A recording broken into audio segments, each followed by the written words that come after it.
열차가 전복될 수도 있는 강풍이 불겠습니다. 특히 경상도 해안과 전남 동부 해안에는 작은 바위가 날아갈 정도의 돌풍도 예상돼 더욱 주의하셔야겠습니다. 오늘 낮 기온은 어제보다 2도에서 5도 정도 낮겠습니다. 현재 서울의 기온은 31.1도입니다. 송소진입니다. 정성을 다하는 국민의 방송 KBS가 정오를 알려드립니다. AM 711kHz, FM 97.3MHz, KBS 1라디오입니다. HLKA.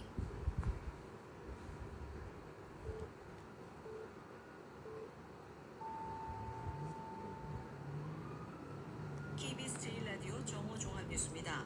6호 태풍 카눈은 강한 비바람을 동반하고 내일 오전 경남 통영 인근에 상륙한 뒤 모레 새벽까지 한반도를 남북으로 관통할 것으로 예보돼 철저한 대비가 필요합니다. 태풍 카눈의 영향으로 일본 규슈에서는 초속 41m가 넘는 강풍이 관측된 가운데 사람들이 넘어져 다치고 16,000가구 이상이 정전 피해를 입었습니다. 오는 12일까지 진행되는 세계 스카우트 잼버리 대회의 원활한 마무리를 위해 정부가 비상대책 지원단을 운영합니다. 약물을 복용한 채 고급 차량을 운전하다 인도로 돌진해 행인에게 중상을 입힌 혐의를 받는 20대 남성 운전자에 대해 경찰이 구속영장을 신청했습니다. 이상 이 시간 주요 뉴스입니다. 태풍 카눈이 내일 오전 남해안에 상륙할 것으로 보이는 가운데 제주와 남부지방은 오늘부터 강한 비바람이 불기 시작하겠습니다. 먼저 태풍의 진로를 이세흠 기상 전문 기자가 보도합니다. 6호 태풍 카눈이 다가오면서 제주도와 남부지방에 비가 시작됐습니다. 제주도 모든 지역과 전남 거문도, 초도에는 태풍주의보가 내려졌고 오후에는 남부지방에도 태풍특보가 내려질 것으로 보입니다. 태풍 카눈은 현재 제주 서귀포 남동쪽 해상에서 강도 강의 세력을 유지하며 한반도를 향해 올라오고 있습니다. 기상청은 태풍 카눈이 내일 오전 남해안에 상륙할 것으로 내다봤습니다. 카눈은 상륙 이후 북쪽으로 이동하며 중부 내륙을 지나겠고 모레 새벽 북한 지역으로 올라갈 것으로 예측됐습니다. 태풍이 북상함에 따라 전국에 점차 강한 비바람이 불겠습니다. 오늘부터 영남 해안과 전남 남해안에는 순간적으로 초속 40m 안팎의 강풍이, 영남과 호남 내륙, 제주도에는 순간적으로 초속 35m의 매우 강한 바람이 불겠습니다. 또 오늘과 내일 제주도와 남부지방엔 시간당 40에서 60mm의 강한 비가 예상됩니다. 특히 동풍의 영향으로 강한 비구름이 만들어지는 강원 영동에는 시간당 최대 100mm의 매우 강한 비가 쏟아지는 곳도 있겠습니다. 높은 물결과 파도에도 주의해야 합니다. 풍랑특보가 발효된 동해 모든 해상과 제주 부근 해상에는 강한 바람과 높은 물결이 일겠고, 태풍특보가 발효된 제주 해상과 남해상, 동해 남부 해상에선 최대 8m의 매우 높은 물결이 일겠습니다. 동해안과 제주도 해안에는 너울과 함께 매우 높은 파도가 밀려오겠습니다. 만조 시간대에는 해안가 저지대의 침수 피해와 안전사고에 주의해야 합니다. KBS 뉴스 이세구입니다. 태풍이 가장 먼저 접근하는 제주에는 내일 새벽쯤 가장 큰 영향을 미칠 것으로 보이는 가운데 벌써부터 항공편과 배편 운항에 차질을 빚고 있습니다. 보도에 강정훈 기자입니다. 북상하는 제6호 태풍 카눈의 영향으로 제주엔 바람이 점차 강하게 불고 있습니다. 현재 제주 전역에 강풍주의보가 발효됐고 제주 산지에는 호우주의보가 내려졌습니다. 기상청은 태풍의 영향으로 오늘 오후부터 제주에 시간당 40에서 60mm의 강하고 많은 비가 내리겠다고 예고했습니다. 내일까지 예상 강수량은 제주 해안 지역에 100에서 200mm, 산지 등 많은 곳은 300mm 이상입니다. 기상청의 예보대로라면 태풍은 내일 새벽 제주도 동쪽 성산 해상을 지나며 제주도와 가장 근접할 것으로 보입니다. 태풍이 가까워져 올수록 순간 풍속 초속 25에서 35m의 매우 강한 바람도 예보돼 각종 시설물 피해가 없도록 대비해야 합니다. 특히 태풍이 북상하면서 높은 너울이 제주도 해역으로 계속 밀려들고 있어 제주도가 전 해안가에 대피 명령을 내렸습니다. 이를 위반하면 200만 원 이하의 과태료가 부과됩니다. 하늘길과 바닷길도 차질을 빚고 있습니다. 태풍 북상으로 오늘 제주를 오가는 선박 운항이 전면 통제됐고 어선 1,900여 척도 인근 항구로 대피했습니다. 제주공항에는 강풍특보가 내려져 항공편 60여 편이 사전 결항했습니다.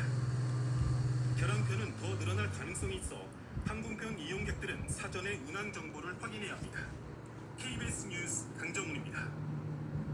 한편 태풍 카눈이 일본 가고시마현 서쪽 해상으로 올라오면서 일본 규슈 지방에 기록적인 비와 강풍이 불고 있습니다. 때문에 항공기와 열차 운행이 중단되고 정전 피해도 발생했습니다. 도쿄 지종익 특파원입니다. 6호 태풍 카누는 일본 가고시마현 서쪽에서 느린 속도로 북상하고 있습니다. 오늘 새벽에는 규슈 남부 지역을 중심으로 시간당 50mm 이상의 비가 내렸고 특히 미야자키 일부 지역에서는 이번 태풍의 영향으로 지금까지 700mm 이상의 폭우가 쏟아졌습니다. 바람도 강하게 불어 가고시마현에서는 오늘 새벽 초속 41m가 넘는 강풍이 관측됐고 길을 걷던 70대 남성 2명이 강풍에 넘어져 다쳤습니다. 16,000가구 이상에서 정전이 발생했고 규슈를 오가는 항공편과 신칸센 열차 운행도 차질을 빚고 있습니다. 많은 비가 내리면서 토사 붕괴 위험도가 높아져 토사재해 경계정보가 발령됐고 범람 위험 수위를 넘은 하천등도 다수 있는 것으로 발표됐습니다. 규슈와 시코쿠 등 많은 지역에 대피소가 마련됐고 대피 지시도 내려졌습니다. 일본 기상청은 오늘까지 규슈 남부에 최대 400mm, 규슈 북부 지역은 300mm의 비가 더 내리겠다고 예보했습니다.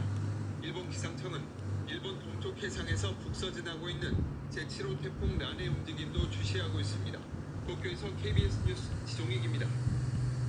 윤석열 대통령은 휴가를 마친 뒤 오늘 공식 출근해 태풍 카눈 상황과 잼버리 대회 상황 등을 점검하고 관계부처에 총력 대응을 지시했습니다.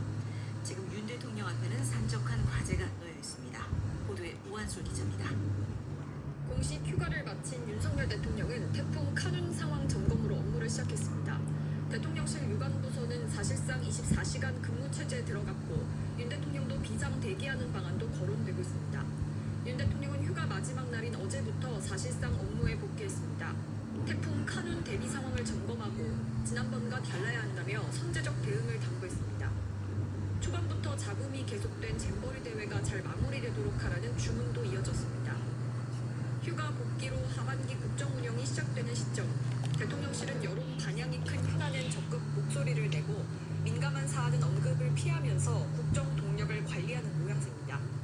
잼버리 논란과 흉기 난동, 재난 대응 등 폭발력 있는 현안에는 휴가 중에도 지시를 이어가며 대처했고 책임론 등 논란에는 거리를 두고 있습니다. 잼버리 부실 준비 감찰은 불가피하다는 목소리가 대통령실 안팎에서 나오고 있지만 대회가 끝날 때까지는 거론하지 않겠다는 기류입니다. 이달 말로 관측되는 일본 원전 오염수 방류, 한미일 정상회의 등에도 말을 아끼고 있습니다. 올해 하반기 국정 쇄신의 신호탄이 될 걸로 여겨졌던 일부 부처 개각은 이달 말로 미뤄질 수 있다고 대통령실 관계자들은 전했습니다. KBS 뉴스 우한솔입니다. 행정안전부가 오는 12일까지 남은 세계 잼버리 대회 기간 비상대책 지원단을 운영합니다. 행안부는 한창섭 차관을 단장으로 4개 팀을 구성해 잼버리 참가자들이 묵고 있는 숙소의 안전과 청결 상태, 의료 지원 등에 집중한다는 계획입니다. 한편 새만금 야영지를 떠나 전국 8개 시도로 이동한 3만 7천여 명은 오늘부터 다양한 문화체험 행사에 참여합니다. 다음 소식입니다. 이 초고가 수입차를 몰고 인도로 돌진해 20대 여성에게 중상을 입힌 운전자에 대해 경찰이 구속영장을 신청했습니다. 이 운전자는 마약 정밀 검사에서 7종의 마약 성분이 나왔습니다. 보도에 이호준 기자입니다. 롤스로이스를 몰고 인도를 덮쳐 여성을 크게 다치게 한 운전자에게 경찰이 구속영장을 신청했습니다. 서울 강남경찰서는 오늘 오전 약물운전 혐의로 20대 남성 신모 씨에 대해 구속영장을 신청했다고 밝혔습니다. 경찰 관계자는 현재까지 확인된 국립과학수사연구원 자료와 당일 행적을 종합해 구속영장을 신청했다고 말했습니다. 신 씨에 대한 마약 정밀검사 결과 모두 7종의 마약 성분이 검출됐습니다. 사고를 냈던 당일에도 간이검사에서 나온 케타민 외에 2종류의 마약을 투약한 것도 추가로 확인됐습니다. 신 씨는 지난 2일 저녁 8시 10분쯤 서울 강남구 압구정역 인근에서 차량을 몰던 중 인도로 돌진했습니다. 신 씨가 몰던 롤스로이스 차량이 20대 여성을 들이받았고 피해 여성은 머리와 다리 등을 크게 다쳐 현재 중환자실에서 치료 중입니다. 신 씨는 경찰 조사에서 조수석 서랍에 담배를 꺼내려다 사고를 냈다고 진술한 것으로 알려졌습니다. 사고 직후 실시된 마약 간이 검사에서 클럽 마약의 일종인 케타민 양성 반응이 나왔지만 의사에게 처방받은 사실이 확인됨에 따라 경찰은 이튿날 신 씨를 석방했습니다. 경찰은 신 씨의 신병을 확보한 뒤 마약 투약 혐의에 대해 계속 수사한다는 방침입니다. KBS 뉴스 이호준입니다. 분당 백화점 흉기 난동 사건에 대한 1차 수사 결과가 오늘 오후 발표됩니다. 경찰은 내일 피의자 최원종을 살인과 살인미수, 살인예비 혐의로 검찰에 송치하기로 했습니다. 경찰은 최원종이 망상 속에 살며 오랜 기간 범행 욕구를 품다 범행 사흘 전 구체적인 실행 계획을 세운 것으로 보고 있습니다. 대검찰청은 인터넷에 살인 예고 글을 올려 불특정 다수를 위협한 혐의로 오늘까지 전국적으로 6명을 구속했습니다.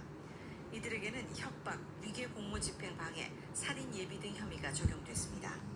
대검찰청은 온라인상 살인 예고 위협글 게시는 단순 장난으로 돌릴 수 없다면서 국민 불안감을 증폭시키고 경찰력과 치안 행정력을 적시 필요한 곳에 쓸 수 없게 만드는 범죄이므로 엄정 대응할 것이라고 밝혔습니다. 지난달 취업자 수 증가폭이 20만 명대로 내려가면서 29개월 만에 증가폭이 가장 적었습니다. 집중호우 등의 영향으로 건설과 농림 분야의 취업자가 줄었고 청년층의 고용 둔화도 이어졌습니다. 보도인 이승훈 기자입니다.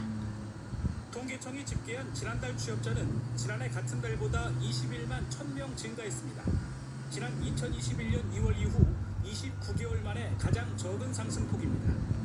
업종별로 보면 보건사회복지 서비스 분야에서 14만여 명, 숙박 음식업에서 12만 명 이상 취업자가 증가했습니다. 반면 도소매업에서는 취업자가 5만 명 넘게 줄었고 건설업과 농림어업 분야에서도 각각 4만 명 이상 취업자가 감소했습니다. 제조업의 취업자는 3만 5천 명 줄어 7개월째 감소세를 이어갔습니다. 연령별 취업자를 보면 60세 이상에서 29만 8천 명 늘었고 나머지 연령층은 8만여 명 감소했습니다. 특히 15세에서 29세 청년층의 경우 이번에 13만 8천 명 감소해 9개월째 감소세를 이어갔습니다. 인구 변화를 감안한 고용률로 봐도 청년층은 0.7%포인트 하락한 47%를 기록해 고용 여건이 악화됐음을 나타냈습니다. 다만 15세 이상 전체 고용률은 63.2%로 같은 달 기준으로 역대 가장 높은 수준입니다. 정부는 돌봄 수요 증가 등으로 고용률은 앞으로도 견조한 흐름을 보일 것이라고 분석했습니다. 다만 건설업과 제조업 고용 둔화의 영향으로 취업자 수 증가폭은 더 축소될 수 있을 것으로 전망했습니다. KBS 뉴스 이승훈입니다. 사상 처음으로 그제 1시간 평균 전력 총수요가 100기가와트를 넘었던 것으로 나타났습니다. 전력 거래소 자료를 보면 그제 오후 2시에서 3시 사이 1시간 평균 전력 총수요 추계는 100.571기가와트로 집계됐습니다.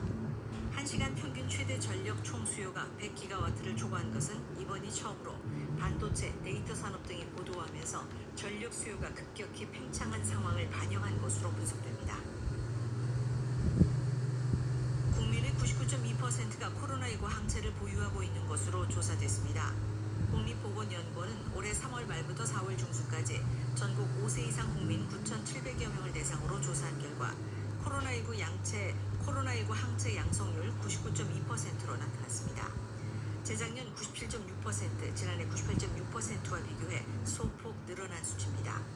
백신 접종 면역을 제외한 자연 감염 항체 양성률은 78.6%로 1차 57.2%, 2차 70%대보다 상승했습니다.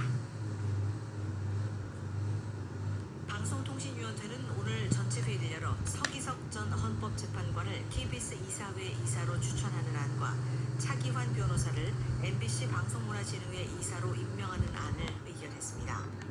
서 전 재판관은 TV조선 재승인 심사에 연루돼 해임된 윤석열 전 KBS 이사의 후임 후보이고 차 변호사는 최근 자진 사퇴한 임정환 전 박문진 이사의 후임입니다. 야권 김현 의원은 안건 상정에 반발해 회의에 출석하지 않았습니다. 이들이 합류하면 KBS 이사회와 박문진의 정치 구도에도 변화가 따를 전망입니다. 금융권 전체 가계대출이 4개월 연속 증가세를 보이고 있습니다. 금융당국 자료를 보면 지난달 은행과 제2금융권을 포함한 전 금융권 전체 가계대출은 5조 4천억 원 증가했습니다. 지난달부터 감소세를 보여왔던 금융권 가계대출은 최근 주택거래량 회복 등으로 지난 4월 이후 증가세를 이어가고 있습니다. 광복 광복절 특사 대상자를 선정하기 위한 사면심사위원회가 오늘 열렸습니다. 법무부는 오늘 정부 과천청사에서 사면위를 열고 광복절 특별 사면 복권권의 대상자를 심사하고 있습니다. 이번 사면 대상인 재계 인사들이 대거 포함될 것이라는 전망도 나옵니다. 오늘은 북상하고 있는 태풍 카눈의 영향으로 제주도와 남부지방, 강원 동해안에 비가 내리겠고 밤에는 중부지방에도 비가 오겠습니다. 오늘과 내일 동풍의 영향으로 강한 비구름이 만들어지는 강원 영동지방에는 시간당 60에서 80mm, 최대 100mm의 폭우가 쏟아지는 곳이 있겠습니다.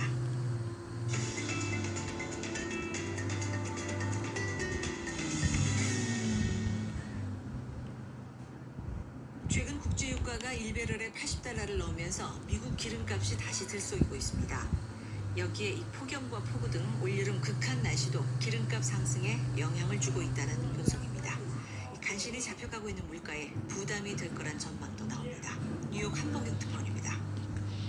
현지 시각 8일 뉴욕 상업거래소에서 서부 텍사스산 원유 가격은 하루 전보다 1.2%가 오른 1배럴에 $82 92센트로 거래를 마쳤습니다. 지난 4월 12일 이후 가장 높은 수준입니다. 지난달 초 69달러대에서 한 달 새 20% 가까이가 오른 셈입니다. 기본적으로 미국 경제의 침체 가능성이 줄면서 수요가 많아질 거란 전망에 유가가 오르고 있는 건데 사우디아라비아의 감산, 러시아의 원유 수출량 축소 등도 영향을 주고 있습니다.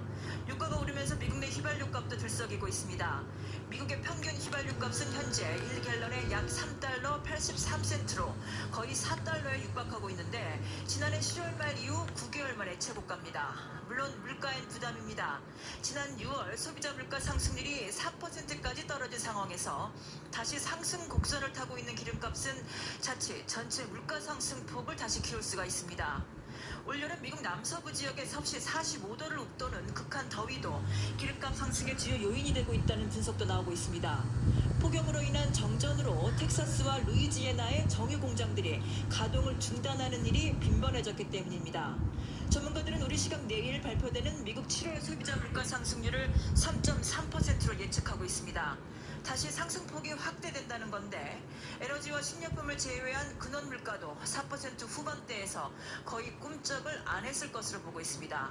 이렇게 되면 연방준비제도의 긴축 종료 시점을 전망하는 건 더욱 어려워질 수 있습니다. 뉴욕에서 KBS 뉴스 한보경입니다. 러시아의 동맹국 벨라루스가 북대서양 조약기구 동부 전선 인근에서 군사훈련을 시작하면서 영내 긴장이 고조되고 있는 가운데 폴란드가 벨라루스 국경에 병력을 더욱 증파합니다.